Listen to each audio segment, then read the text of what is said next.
Hi there.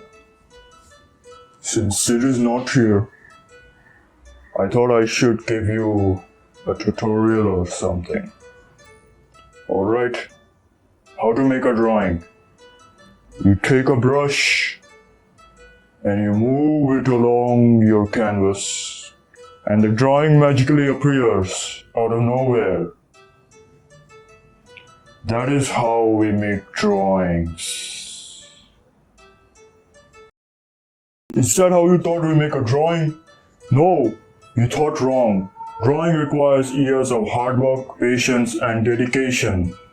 Any art whatsoever requires a lot of hard work.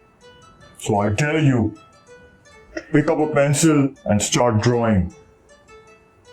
I dare you. And for people who are scared of AI art, always remember that it will never surpass you, for you have the power to defeat it. Become so good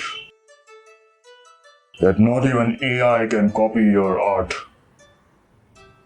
That not even a machine can do what you can do, for you have the potential in you.